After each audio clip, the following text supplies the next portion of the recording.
বা রংপুরের ঘটনায় বিস্তারিত বলতে গিয়ে কেঁদে ফেললেন পুলিশ। একই পরিবারের 4 জনকে নির্মমভাবে দুনিয়া থেকে দেওয়ায় একই বলছেন পুলিশ সদস্য। বিস্তারিত দেখুন প্রতিবেদনে। রংপুরের শিক্ষক গণপতি চক্রবর্তী সহ পরিবারের 4 সদস্যের হত্যা করছে, মারি ফেলছে। এখানে জেলা স্কুলের মাস্টার ওনার মা আমার দেহ প্রায় মতো মানুষ করছে। আমার ছোট সন্তানটার বয়সী এই প্রিয়, আমি আবেগে আপ্লুত হয়ে যাই। সিদ্ধান্ত নেয় যে প্রিয়মকে দুনিয়া থেকে সরাই দিবে। রংপুরে যেই ঘটনাটা ঘটেছে তা নিয়ে সারা দেশ কিন্তু তোলপাড় হয়ে যাচ্ছে। অবশেষে এক পুলিশ সদস্য এই বর্ণনা দিতে গিয়ে অঝরে কেঁদে ফেললেন। একই পরিবারের চার জনকে নির্মমভাবে দুনিয়া থেকে বিদায় করে দেওয়া হয়েছে। প্রিয় দর্শক শ্রোতা মণ্ডলী, বিস্তারিত থাকছে প্রতিবেদনে। আপনারা দেখবেন অবশেষে এই লোমহর্ষক ভিডিও নিয়ে কিছু চাঞ্চল্যকর তথ্য দিয়েছে পুলিশ সদস্য। কারা আছে এর পেছনে জড়িত, বিস্তারিত দেখি, চলেন কি বলছেন তারা। রংপুরের শিক্ষক গণপতি চক্রবর্তী সহ পরিবারের 4 সদস্যের হত্যার ঘটনায় 2 জনকে এরই মধ্যে আটক করেছে পুলিশ। আর এই বিষয়ে সবশেষ তথ্য আমরা জানবো। আমাদের সাথে যুক্ত হচ্ছেন সহকর্মী শাহ বাইজিদ আহমেদ। বাইজিদ, একটু জানাবেন যে 2 জন ছাড়া কি তাদের সাথে আরো কেউ ছিলেন কিনা হত্যাকাণ্ডের সময়, এবং হত্যাকারী 2 জন কিন্তু এরই মধ্যে স্বীকারোক্তিমূলক জবানবন্দি দিয়েছেন, যেটা আমরা দেখছিলাম এতক্ষণ। তো সেক্ষেত্রে আসলে তাদের বিরুদ্ধে পরবর্তী পদক্ষেপ কি হতে পারে, পুলিশ কিছু জানিয়েছে কিনা? খুনি মূলত 2 জনই ছিল, পুলিশ যেমনটি জানিয়েছে। আমি যদি আপনাকে একটু ছবিতে দেখাতে চাই, এই যে বাড়ি গণপতি চক্রবর্তীর বাড়ি এবং যার বিরুদ্ধে অভিযোগ তার বাড়ি, এই টিন শেড বাড়িটি হলো সিদ্ধার্থ, এবং এই যে 2 জন যার বিরুদ্ধে অভিযোগ তার বাড়ি এটি, অর্থাৎ পাশাপাশি প্রতিবেশী। এবং একটু যদি আপনাকে ক্যামেরার সাহায্যে দেখাই যে এই বাড়িতে এখনো কিন্তু প্রতিবেশী স্বজন তারা এসে ভিড় করছেন। এখনো পর্যন্ত কিন্তু লাশ আসেনি, মরদেহ এখনো পর্যন্ত আসেনি। আমরা একজনের সাথে কথা বলতে চাই, আপনার কাছে জানতে চাইব যে আপনারা মরদেহ কখন পাবেন এবং আপনাদের লাশ দাহ করার ব্যাপারে কতটুকু প্রস্তুতি আছে। আমি ধীমান ভট্টাচার্য। আমরা মরদেহ আশা করতেছি আর হয়তো আধা ঘন্টা 40 মিনিটের মধ্যে পেতে পারি। আমরা পেলেই আমাদের সরাসরি মেডিকেল মর্গ থেকে দক্ষিণ শ্মশান মহাশ্মশানে যাবে, গেলেই আমরা দাহ কার্য শুরু করার আমাদের। পুলিশ যে বলছে যে 2 জনেই এই 4 জনকে হত্যাকাণ্ড ঘটিয়েছে এবং মাদক সেবনের দৃশ্য দেখে ফেলে এই হত্যাকাণ্ড ঘটেছে, আপনারা কি তাই মনে করেন নাকি কোনো ঘটনা? আমি মনে করি যেটা পুলিশ তদন্ত করে যেটা পেয়েছে সেইটাই আপাতত আমাদেরকে জানিয়েছে। হয়তো বা আরো থাকতে পারে, সেটা পুলিশ পরবর্তীতে হয়তো আমাদেরকে জানাবে। আমরা মনে করি দৃষ্টান্তমূলক শাস্তি অনতিবিলম্বে হওয়া উচিত। কমিউনিটির নেতারা যেমনটি বলছেন, একইভাবে কিন্তু রংপুরের জিলা school, Rangpur Carmichael college school আজকে কিন্তু ফুসে উঠেছে। তারা বিভিন্নভাবে মানববন্ধন, বিক্ষোভ মিছিল সহ নানা কর্মসূচি পালন করেছে। একই সাথে বাংলাদেশ জামাতি ইসলামী তারাও কিন্তু আজকে মানববন্ধন কর্মসূচি পালন করেছে এই ঘটনায়। এবং এখানে রংপুর 3 আসনের সদস্য তারা এখানে ঘটনাস্থল পরিদর্শন করেছেন। আপনি ছবিতে বাড়ির দৃশ্য হয়তো দেখতে পাচ্ছেন। এই যে বাড়িটি এখনো পরিপূর্ণভাবে হয়নি। 2য় তলায় তারা থাকতেন এবং 2য় তলার ছাদে কিন্তু গণপতি চক্রবর্তীর মরদেহ পাওয়া গেছে। এবং বাড়ির চিলকোঠা, মানে একেবারে সিঁড়ি যেখানে শেষ, চিলকোঠায় কিন্তু তার স্ত্রী প্রীতিলতা এবং মেয়ের মরদেহ পাওয়া গেছে। এবং ছোট ছেলে যে 5ম শ্রেণীর শিক্ষার্থী, তার মরদেহ পাওয়া গেছে। একেবারে ঘরের যে বিছানার নিচে। আমরা কথা বলবো গণপতি চক্রবর্তীর যে ভাতিজি, তার সাথে কথা বলবো, একটু কথা বলে জানবো যে আপনার কাছে জানতে চাই যে এই যে পুলিশের যে বক্তব্য, সেই বক্তব্য কতটুকু বিশ্বাস করেন, আর আপনারা এই ঘটনায় কি বিচার চান? আমরা সুষ্ঠু বিচার চাই। আমরা আইনকে শ্রদ্ধা করি, আইনকে সম্মান করি, আইনের কাছে সব ছেড়ে দিয়েছি। তবে আমরা মনে করি যে পুলিশের আরো তদন্ত করে দেখা উচিত, যে শেষ পর্যন্ত তদন্ত করে যা রায় হবে আমরা মেনে নিব। এটা শুনছিলেন যে তার যে ভাতিজি তিনি বলছেন যে এই ঘটনা সুষ্ঠু বিচার এবং আরো অধিকতর তদন্ত করে দায়ীদের বিরুদ্ধে ব্যবস্থা জেনে নেওয়া হয় সেটি বলছেন। এবং এখানে কিন্তু রংপুর মেট্রোপলিটন পুলিশের ঊর্ধ্বতন কর্মকর্তারা এসেছেন এবং সাদা পোশাকে গোয়েন্দা পুলিশ সহ বিভিন্ন জন এসেছেন, একই সাথে স্বজন প্রতিবেশী এবং বিভিন্ন শ্রেণী পেশার মানুষ এসেছেন। আর কিছুক্ষণ পর হয়তো মরদেহ পেলে শেষকৃত্য অনুষ্ঠান অনুষ্ঠিত হবে এবং রায় দিবে। খুনের পরে গোসল করে ওখানে বসে খেজুর খায়, ওখানে বসে ইয়াবা খায়। রংপুর মেট্রোপলিটন এলাকার 24 নম্বর ওয়ার্ডের মাছুয়াপাড়া এলাকায় রংপুর স্কুলের সাবেক শিক্ষক, জেলা স্কুলের সাবেক শিক্ষক গণপতি চক্রবর্তী স্যারের স্ত্রীর নাম প্রীতিলতা চক্রবর্তী ওরফে ভোলা, স্যারের মেয়ে প্রার্থী চক্রবর্তী এবং 12 বছর বয়সী নিষ্পাপ শিশু প্রিয়ম, এ 4 জনের একটা নির্মম হত্যাকাণ্ড। আজকে আপনাকে আমি বলতে পারি, আমার ছোট সন্তানটার বয়সী এই প্রিয়ম, আমি আবেগে আপ্লুত হয়ে যাই।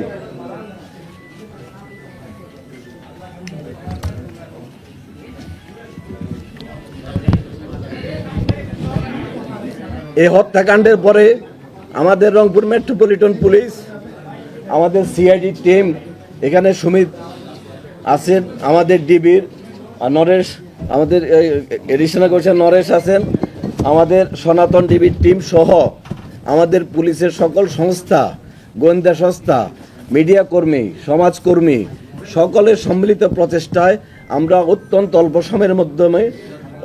সময়ের মধ্যে এই তথ্যটা উদ্ঘাটিত করতে সক্ষম হয়েছি। গণপতি চক্রবর্তী স্যার ছিলেন একটা সম্মানিত লোক। ওনার ফ্যামিলি ছিল, কারোর সাথে কোনো কলহ বিবাদ কিছু ছিল না। তো পার্শ্ববর্তী যে বাসাটা উনি এখানে বাড়ি করেছেন, পার্শ্ববর্তী বাসার উপর দিয়ে 2 জন খুনি, তাদের নাম মুগ্ধ দাস, আরেকজনের নাম সিদ্ধার্থ। মুগ্ধ দাস এবং সিদ্ধার্থ পাশের বিল্ডিং এর উপর দিয়ে ওনাদের ছাদে আসে। ছাদে এসে, এটা বৃহস্পতিবার দিবাগত শেষ রাতে, তারা 2 জন সম্পর্কে মামাতো ভাই। ছাদে এসে ওই ছাদে বসে তারা নেশা করে, ইয়াবা সেবন করে। ইয়াবা সেবন করাকালীন গণপতি স্যার, আমাদের ভিকটিম গণপতি চক্রবর্তী স্যার যখন উপরে সাউন্ড শুনে তিনি উপরে যান। খালি গায়ে ছিলেন, কাঁধে একটা গামছা ছিল। তিনি ওদেরকে ওনার ছাদে বসে আড্ডা দেওয়ার ব্যাপারে জিজ্ঞাসা করলে, চ্যালেঞ্জ করলে, ওই 2 জন খুনি, তারা যেটা আমি কথা বলেছি আসামিদের সাথে, আসামিরা তাদের পরিচয় প্রকাশ না করার জন্য, সমাজে তাদের যেন পরিচয় প্রকাশ না হয়ে যায়, তাৎক্ষণিকভাবে ওই স্যারের গলায় যে গামছাটা ছিল সেই গামছা দিয়ে পেঁচিয়ে উনাকে সেখানে হত্যা করেন। গণপতি চক্রবর্তী স্যার যখন স্যারকে খুন করা হচ্ছে তখন উনি বাঁচার জন্য আপ্রাণ চেষ্টা করে এবং কিছু শব্দ হয়। শব্দ শুনে গণপতি চক্রবর্তী স্যারের স্ত্রী প্রীতিলতা চক্রবর্তী ওরফে ভোলা, এই ম্যাডাম উপরে আসার চেষ্টা করেন। উপরে আসার সময় ওই উনাকে সিঁড়ির মধ্যেই গলায় গামছা পেঁচিয়ে, সেখানে ছাদের উপরে কাপড় চোপড় ছিল, পুরনো একটা গামছা পেঁচিয়ে উনাকে সিঁড়ির মধ্যে হত্যা করেন। উনার চিৎকার চেঁচামেচিতে উনার মেয়ে প্রার্থী চক্রবর্তী, বয়স 25, সে যখন এগিয়ে আসে, প্রার্থী চক্রবর্তীকে তারা খুন করে গামছা পেঁচিয়ে। খুনিদের বক্তব্যে আমি যেটা শুনলাম, প্রার্থী চক্রবর্তী মারা যাচ্ছিল না, প্রায় 4-5 মিনিট লাগে তার প্রাণ যাওয়ার ক্ষেত্রে। সেই সময় তারা রশি দিয়ে তার গলায় এবং মুখে পেঁচিয়ে ধরে। একটা প্যাচ গলার উপর দিয়ে যায়, একটা প্যাচ মুখের উপর দিয়ে যায়। তারা এত জোরে এই রশিটা টান দেয়, তার মুখের চোয়াল ভেঙে যায় এবং চোখটা ঠিকরে বের হয়ে যায়। উনাকে মারার পরে খুনিদ্বয় চিন্তা করলো এই নিচে যায়। নিচে যাওয়ার পরে ছোট ছেলেটা, যার কথা বললে আমি আবেগপ্রবণ হয়ে যাই, রংপুর জেলা স্কুলের 5ম শ্রেণীর ছাত্র প্রিয়ম, আমার ছেলের বয়সী, সেই প্রিয়মকে তারা গলায় কাপড় পেঁচিয়ে হত্যা করে এবং এক পর্যায়ে একটা বালিশ চাপা দিয়ে হত্যা করে। হত্যা করার পরে সকাল হয়ে যায়। এরপরে তারা ওই বাসায় ছোট ছেলেটা যে রুমে ছিল সেই রুমের বাথরুমে গোসল করে। প্রথমে সিদ্ধার্থ গোসল করে, সিদ্ধার্থ বের হওয়ার পরে মুগ্ধ গোসল করে। গোসল করার পরে তাদের ডাইনিং টেবিলে বসে তারা খেজুর খায়। সেখানে একটা বইমে খেজুর ছিল। খেজুর খাওয়ার পরে তাদের কাছে একটা পিস ইয়াবা ছিল। সেই ইয়াবা তাদের ডাইনিং টেবিলে বসে সেবন করে এবং ইয়াবার আলামত আমরা পেয়েছি। ইয়াবা সেবনের পরে সকাল হয়ে যায়, জুমার দিন ছিল। তারা অপেক্ষা করতে থাকে বাইরে লোকজন যেন কমে যায়। যখন জুমার নামাজের সময় হয় তখন তারা, মুসল্লিরা নামাজে ব্যস্ত ছিল, রাস্তাঘাট ফাঁকা ছিল, দুইজন বাসার থেকে বের হয়ে সাথে লুট করে নিয়ে যায়। এর মধ্যে সিদ্ধার্থ, সে একটা স্বর্ণের দোকানের কারিগর, পিকে পাল জুয়েলার্সে 8 বছর যাবৎ স্বর্ণের কাজ করে। কাজে সে কোনটা স্বর্ণ কোনটা ইমিটেশন সে চিনে এবং একটা চুড়ি সে আগুন দিয়ে পরীক্ষা করে। আমরা যখন কালকে আলামতটা পেলাম যে একটা চুড়িকে স্বর্ণের চুড়ি কিনা পরীক্ষা করার জন্য আগুন দিয়ে টেস্ট করা হয়েছিল, তখন আমরা অনুমান করেছিলাম স্বর্ণের কাজে অভিজ্ঞ হয়তো কেউ থাকতে পারে। তা আমাদের সেই অনুমানটা সঠিক হয়, সিদ্ধার্থ স্বর্ণের কাজে অভিজ্ঞ।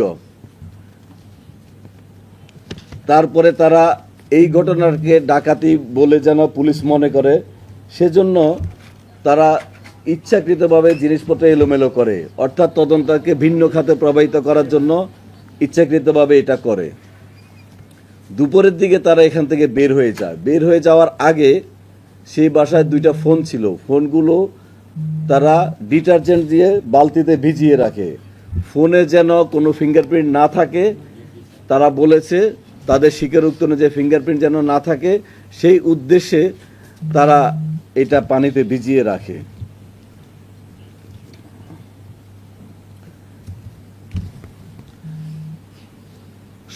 বৃহস্পতিবার দিবাগত রাত্রে, অর্থাৎ শুক্রবার ভোর রাত থেকে শুরু হয়ে এই ঘটনাটা তারা সারাদিন ঘটায়। তারপরে তারা যাওয়ার সময় এই যে আমরা কিছু স্বর্ণ অলংকার ওদের দেখানো মতো উদ্ধার করেছি, এগুলো তারা নিয়ে যায়। নিয়ে ওরা মন্দিরের পিছনে একটা পরিত্যক্ত বাড়ির পরিত্যক্ত জায়গায় সেখানে রেখে দেয়। তাদের দেখানো মতে আজকে এই আলামতগুলা জব্দ করা হয়। মুগ্ধের মামাতো ভাইয়ের ছেলে সিদ্ধার্থ, অর্থাৎ তারা দুইজনে আত্মীয়। আর এই ঘটনা ঘটানোর আগে তারা একটা বাসায় বসে ইয়াবা সেবন করে, সেটা হলো সীমান্তের বাসায়। সীমান্ত খুনের সাথে ছিল না, কিন্তু সীমান্তের বাসায় তারা বসে ইয়াবা সেবন করে। ইয়াবা সেবন করার পরে তারা এই বাসার ছাদে এসে সেবন করে। মুগ্ধ সিটি বাজারে মাছের দোকানে কাজ করে, রামনাথের মাছের দোকানে। মুগ্ধের বাসার সামনে খুশি ওরফে প্রশান্ত নামক ইয়াবা ব্যবসায়ীর নাম পাওয়া গেছে, যে ইয়াবা ব্যবসা করে এবং তার থেকে ইয়াবা কিনে নেয়। প্রতি পিস 350 টাকা ধরে তারা ইয়াবা কিনে। এবং যে বিল্ডিংটার উপর দিয়ে তারা ওখানে যাওয়া আসা করে, সেই বিল্ডিং হলো দেবুদের বিল্ডিংয়ের উপর দিয়ে যাওয়া আসা করে। দেবুদের বিল্ডিং, পাশের বিল্ডিংটা, গণপতি স্যারের বিল্ডিংয়ের ছাদে বসে তারা এভাবে নেশা করে।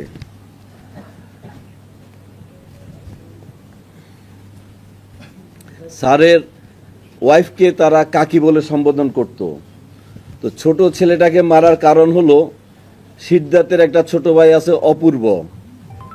দর্শক মণ্ডলী, একজন শিক্ষক তার পরিবারের 4 জন মানুষ, তিনি সহ আর 4 জনকেই দুনিয়া থেকে বিদায় করে দিয়েছে।